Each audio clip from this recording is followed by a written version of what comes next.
Livro do Apocalipse, capítulo de número 22, a partir do versículo 6. Antes eu quero falar um pouco sobre aquilo que nós falamos na penúltima aula. E eu falei assim que o céu, ele é muito mais do que o nosso destino. O céu, ele é também a nossa motivação. Eu disse para os irmãos que nós temos que manifestar aqui e agora a realidade do que vamos viver ali e além. Porque quando o Senhor Jesus começou o que nós conhecemos como milênio, ele começou o milênio na cruz do Calvário. Foi ali que Satanás foi preso. Na aula do presbítero Leonardo, ele falou sobre isso. Na corrente pré-milenista, eles têm uma outra visão, mas na nossa posição amilenista, nós entendemos que Satanás foi preso, ou seja, o seu poder foi limitado. O Senhor Jesus amarrou o valente e tomou os seus despojos. E em Colossenses fala que ele, além de amarrar o valente, tomar os seus despojos, quando ele cravou na cruz o pagamento do certificado de dívida que havia contra nós, ele os expôs publicamente à vergonha. Linguagem usada pelos militares romanos, quando prendiam os seus inimigos, eles roubavam os despojos, tomavam os bens, tiravam a roupa dos soldados, e os soldados romanos desfilavam com os prisioneiros acorrentados. E então eles expunham ali a vergonha dos seus inimigos. O Senhor Jesus e o apóstolo Paulo então falam que na cruz o Senhor Jesus nos tomou do diabo. O diabo já não tem mais domínio sobre nós. Tirou a autoridade do diabo. O diabo hoje ele tem um campo de ação, mas o seu campo de ação é preservado pelo Espírito Santo. É limitado. E quando fala que o Espírito será tirado, como muitos pensam, que o Espírito não vai estar agindo na grande tribulação, o que é um equívoco. O Espírito ser removido é o diabo ser solto. E Deus vai permitir que o diabo venha a agir livremente. Então isso será a grande tribulação. Então, meus irmãos, o reino dos céus, ele começa quando o Senhor Jesus se faz carne. E a sua realidade se manifesta quando o Senhor Jesus ressuscita dos mortos. Ele morre na cruz e ressuscita dos mortos. Então o fato de conhecermos o novo céu e a nova terra através da Escritura, isso não deve nos motivar somente para uma realidade que é ali e além, mas deve mudar a nossa vida aqui e agora. A garantia de que vamos morar no céu através da predestinação, através da nossa salvação na plenitude do tempo, ela não vai nos levar a uma vida negligente. O fato de eu saber que eu estou salvo, de que eu fui selado pelo Espírito Santo e de que meu nome está escrito no livro da vida, não vai me conduzir a uma vida indisciplinada, uma vida de pecado. Pelo contrário, vai nos motivar a experimentar já essa bênção espiritual que o Senhor Jesus conquistou na cruz do Calvário. E você vai conseguir viver um pouco da realidade do ali e além aqui e agora, manifestando como igreja, refletindo como igreja, o que o Senhor fez na sua vida nessa terra, mostrando a realidade do céu nessa terra. Então, não há como vir à igreja e não pensar no céu. Eu também disse na penúltima aula que a igreja evangélica, por não falar sobre o céu, não pregar sobre o céu, ela tem se tornado materialista. E você vem na igreja para pensar na terra, ou seja, mudou completamente o propósito da igreja. O propósito da igreja é anunciar a condenação eterna, anunciar a salvação eterna, que está somente em Cristo Jesus, e anunciar que a nossa felicidade está escondida com Cristo em Deus no céu, sim ou não? Mas aí, a igreja hoje não pensa nas coisas que são do alto, ela está pensando nas coisas que são da terra. E as pessoas começam a desenvolver características que não é uma característica de um cidadão do céu. Ele começa a se tornar apegado a este mundo, começa a ser egoísta, materialista, começa a não desejar a morte, ter medo da morte, não desejar a morte no sentido de ir para o céu, tá, irmão? Não é o desejo da morte daquele que não aguenta mais viver nessa vida, porque céu não é livramento. O céu não é Deus nos livrar da dor. Não, o céu é viver feliz com Cristo. Nós pensamos na parte positiva do céu. E aí eu falei o seguinte, que o conhecimento do novo céu e da nova terra, ele nos ensina a não ajuntarmos tesouro na terra, como o Senhor Jesus disse. Não ajunteis tesouro na terra, né? Mateus 6, do 19 ao 21. Aonde a traça corrói, aonde o ladrão, ele rouba. Ajuntais tesouros no céu. Então, ajuntar tesouro no céu é viver uma vida obediente ao Evangelho na terra, para você receber o seu galardão, que será a nossa posição no novo céu e na nova terra. Cada um terá uma função, e essa função é determinada pelo nosso comportamento nessa vida. Não somente a santidade em que vivemos, não praticando o pecado, mas também o nosso comportamento positivo em obedecer, em evangelizar, em interceder, em sermos comprometidos com a igreja. A igreja é o nosso talento. E a partir do momento que você vem aqui, a igreja se torna o seu talento. E você começa a administrar esse talento, a trabalhar em benefício do crescimento e desenvolvimento da obra de Deus na terra. E a obra de Deus na terra é revelada através da igreja. Então Deus vai julgar tudo isso para definir qual será o seu posicionamento no reino dos céus. Eu disse também que quando meditamos no livro do Apocalipse, a partir do capítulo 21 e 22, quando fala-nos sobre o novo céu e a nova terra, Nova Jerusalém, pensar sobre o céu nos incentiva a não deixar a nossa mente neste mundo. O apóstolo João disse: não ameis o mundo, e nem o que no mundo há, porque aquele que ama o mundo, o amor do Pai não está nele.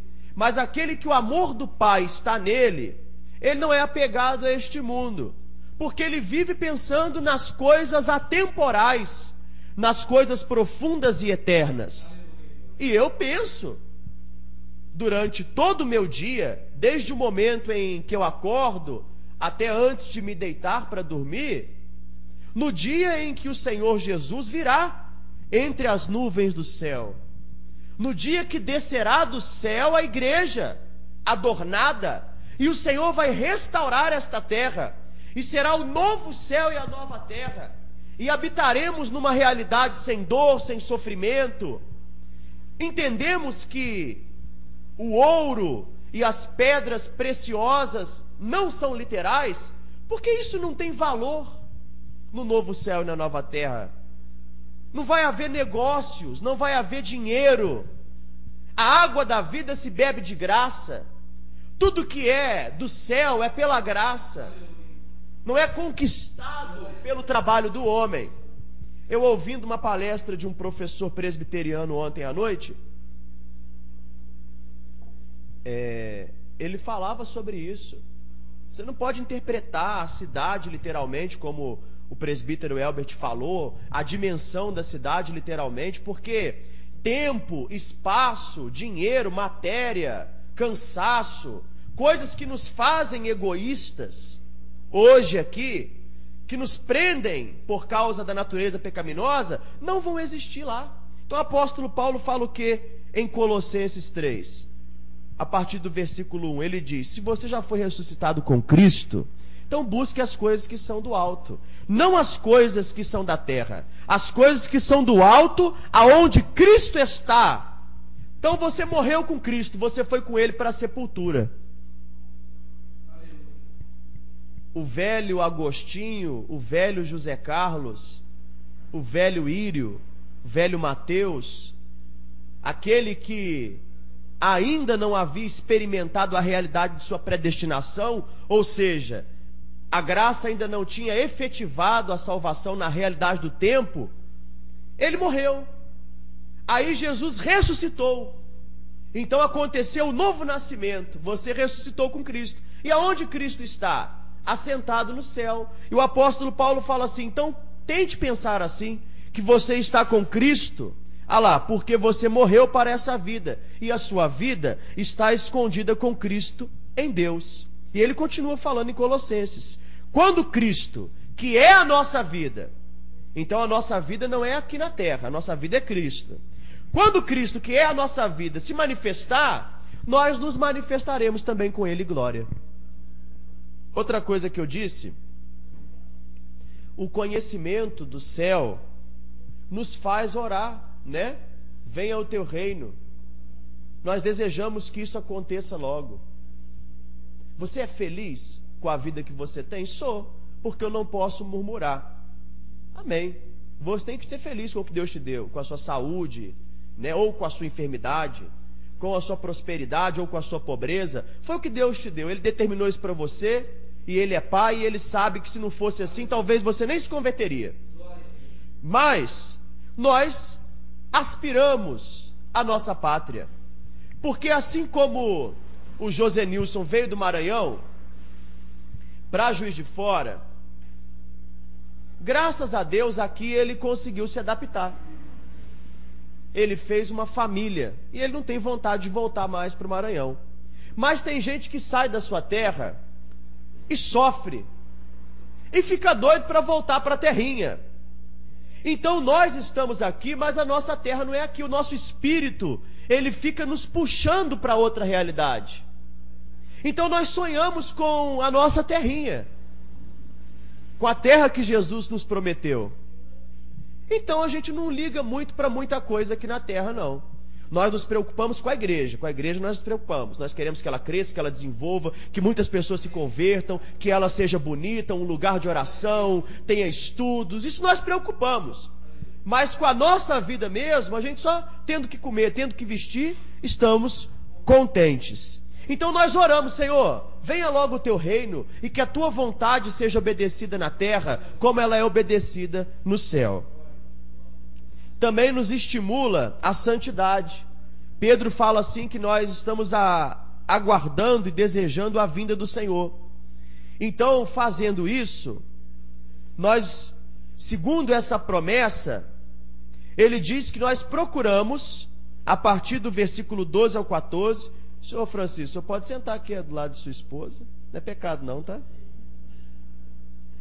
Nós procuramos, com essa ardente expectativa, 2 Pedro, capítulo 3, do 12 ao 14, viver diligentemente uma vida imaculada e irrepreensível. Se eu sou um habitante de uma esfera celestial, de uma realidade atemporal, aonde não há pecado, aonde não há dor, não há sofrimento, não há impureza, então eu começo a manifestar isso aqui. Agora, se você não manifesta isso aqui agora, então você não é nascido de novo. Você ainda não é uma nova criatura. Você precisa ensinar o peixe a nadar? Sim ou não? É da natureza do peixe nadar. Então, o nascido de novo, você não precisa ensinar ele a viver em santidade, não. Se a sua natureza foi transformada, automaticamente automaticamente ele começa a aprender a viver uma vida santa naturalmente. Você não precisa ensinar um peixe a nadar, e você não precisa ensinar o crente, porque a Bíblia nos diz que o Senhor iria para o Pai, mas Ele enviaria o Espírito Santo, que habitaria dentro de nós, e Ele nos ensinaria todas as coisas. E que a unção do Santo, que está dentro de nós, segundo João, nos ensina também. A Escritura Sagrada e o Evangelho nos faz amadurecer no conhecimento de Deus, no serviço ao Senhor. Então o Espírito Santo, com os meios de graça, a oração e a leitura da Escritura produz santidade. Agora, se você ainda tem muita dificuldade com o pecado, isso deve passar. Talvez você é novo na fé e você vai passar um período de crises. Mas se esse período demorar muito tempo, então você é carnal. Você está vivendo como os que são da carne. E se isso perdurar ainda muito tempo, você não tem o Espírito Santo. Me desculpe te informar isso. Aí você precisa se arrepender. Precisa se arrepender, seriamente. Ah, pastor, eu conheço um crente que viveu 10 anos em pecado, lutando em pecado, e agora ele conseguiu. Eu falei, agora que ele nasceu de novo. Ele era convertido psicologicamente 10 anos. Estava na igreja ali. Agora que ele se arrependeu de coração, que ele creu no Evangelho. Eu conheço gente que ficou 2, 3, 4 anos na igreja, até que o Espírito Santo veio sobre ele. E ele nasceu de novo. Aí, a partir daquele momento, ele começou a ter interesse em estudar a Escritura, em orar. Porque o Espírito Santo está nos transformando de glória em glória, para sermos aquilo que o Senhor já reservou para nós. Outra coisa também, é que, eu terminei falando isso, o conhecimento sobre o céu nos livra do medo da morte. Então a pessoa que tem medo da morte está pegada a esse mundo. Eu tenho medo da morte, mas eu não sou como aquele que não tem esperança. Ou seja, eu tenho medo de morrer. A dor da morte, né? Ninguém quer morrer. Mas, quanto mais meditamos na realidade do céu, mais perdemos o apego a este mundo, e a morte não se torna um desespero. Eu falei aqui o exemplo de pessoas que são prósperas, possuem uma importância, né, têm dinheiro, e são pessoas que fazem de tudo para não morrer, fazem de tudo para não envelhecer. Eu estava conversando com a minha avó hoje, lá em casa, ela falou, poxa vida, né, como é que a vida passou rápido para mim? Eu fui vivendo, estou com 70 anos. Fui vivendo, foi para 50, assim, ó. E Tiago disse que a vida é como uma neblina. Quando você está atravessando de carro aquela neblina em Teresópolis, você acha que aquilo não vai acabar. Mas é impressionante, né? Petrópolis, Teresópolis, que são os lugares onde tem muita neblina.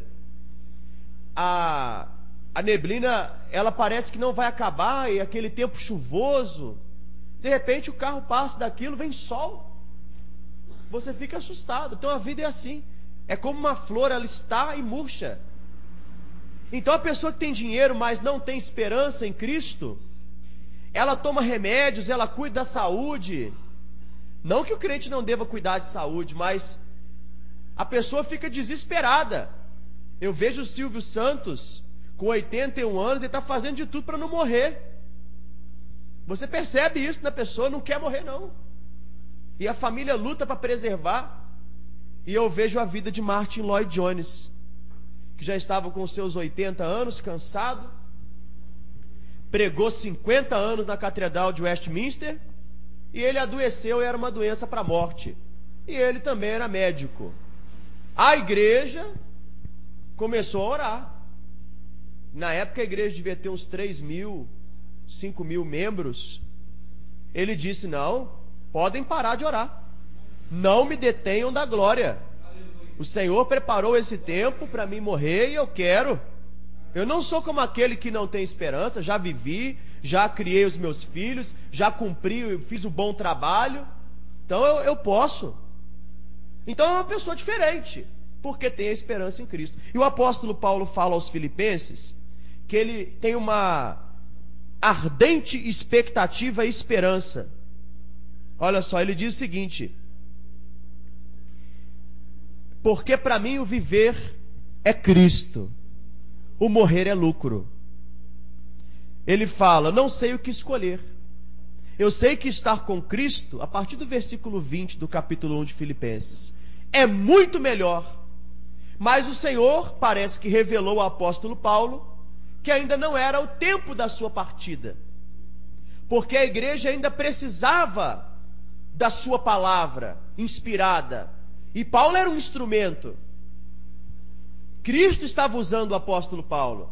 Então Paulo falou, creio que ainda não é a hora, por isso quero ficar aqui, mesmo sabendo que Cristo é muito melhor, eu quero cumprir o meu ministério.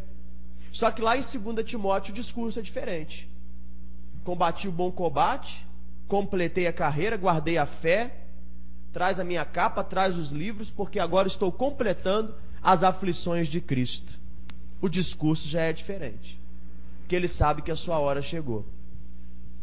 Então, hoje nós estamos no capítulo 22, do versículo 6 ao 21. Eu não vou ler todos os versículos por causa do tempo, mas nós vamos falar sobre os desafios dos habitantes da Nova Jerusalém. Pastor Hernandes, ele nos deu alguns tópicos. Eu fiz algumas modificações por causa do tempo. Meu esboço, olha aqui, ó. Se depois você quiser tirar os xerox ali, você pode tirar.